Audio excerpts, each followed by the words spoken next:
Dan Sodergan is an AI and technology expert. Good afternoon to you. Good afternoon. Dan, hi there. So what are your thoughts about a ban, first of all? Well, I think bans are often very heavy hitting and quite hard to enforce, but also can be throwing out the baby a little bit with the bathwater here. I mean, 10 years ago, I was literally campaigning the government to get more technology inside schools. You've got to remember, a mobile phone is really just a small tablet, and that's really just a small computer. It's the same principles. And if schools got 200 tablets from the government, it'd be amazing. And that's actually what we're asking for. We're saying more technology inside schools because the new fifth industrial revolution's around the corner. We all need to be part of this technology thing. We've now got free technology, and now we're saying, actually, we should get rid of that new technology and that free technology that, in fact, parents are actually paying for the mobile phones to be able to be used. For me, it feels a bit like, some people aren't using their pens and paper properly. So we decided to ban pens and paper because people are writing naughty notes to each other and throwing paper around. It just feels a little bit like it's too much. So what do you think are the genuine sort of arguments maybe for a ban? Because there obviously is getting something of a head of steam up here. I mean, you're talking about the issue that, that children and young people have got the phone, they've got the technology in their hand now, and now you want to take it away. And I suppose to that end, there is often times when phones are used in class for, getting the kids onto Teams or other platforms that they're using for learning.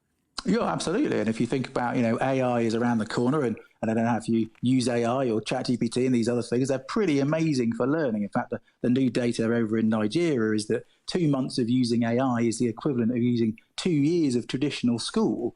Like the gains that we get from using AI in education, normally through a mobile phone, because it's an easier way of doing it, absolutely outstrips the fact that young people could go on social media. And by the way, there's a technological way of stopping that from happening.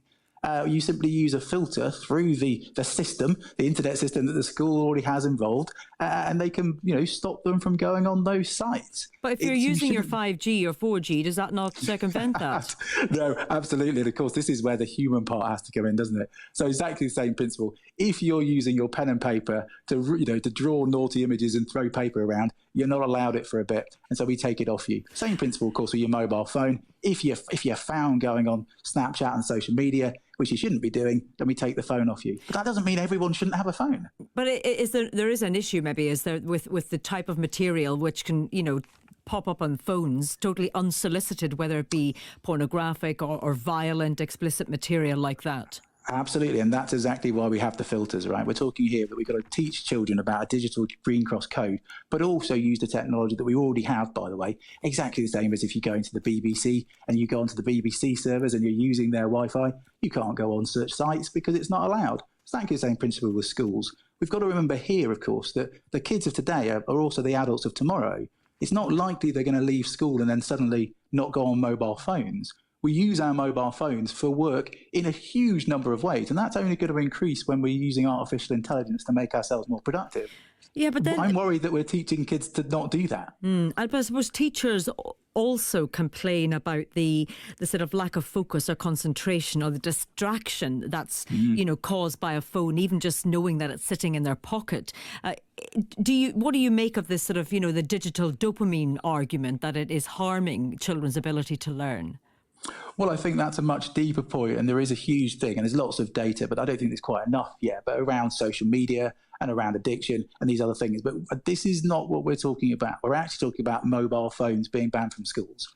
And then that's the technology point I'm making. Now, if you're saying, actually, we're going to ban young people using social media, I completely understand that. I'm still slightly concerned by the lack of data around that. It's a very emotive subject. And the problem with emotional subjects is sometimes the data isn't there because you don't need it.